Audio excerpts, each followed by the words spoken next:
ویسے بڑا مشکل سے کل وہ شعر نظر آیا، ایسے نہ ہو کہ آپ کا جوش دیکھ کے، آپ کا جذبہ دیکھ کے، آپ کا تعداد دیکھ کے وہ پھر سے ڈر کے واپس گھر میں چھپنا شروع ہو جائے۔ ساتھیوں، مجھے بہت خوشی ہو رہا ہے کہ میں ایک بار پھر آپ کے پاس آیا ہوں، آپ کے درمیان کھڑا ہوں، اور میں خاص طور پہ پنجاب کی سرزمین پہ کھڑا ہو کے، میرا وسیب کی سرزمین پہ کھڑا ہو کے لاہور کو سیاستدانوں کو ایک پیغام بھیجنا چاہتا ہوں کہ ہم انشاءاللہ تعالی ڈرنے والے نہیں ہیں، گھبرانے والے نہیں ہیں، پیچھے ہٹنے والے نہیں ہیں۔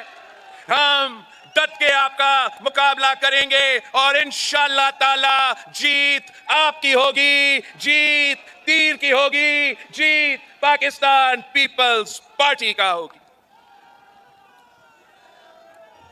ساتھیوں، صرف پاکستان پیپلز پارٹی یہ الیکشن اپنا منشور پہ لڑ رہی ہے، باقی سیاسی جماعتوں کے پاس نہ منشور ہے،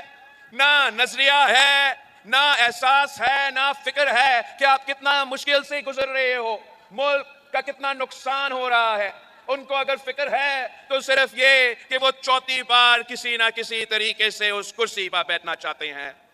میرا فکر یہ ہے کہ پاکستان کے عوام اس وقت مہنگائی، بے روزگاری اور غربت کی وجہ سے پریشان ہیں، تکلیف میں ہیں، اور میں نے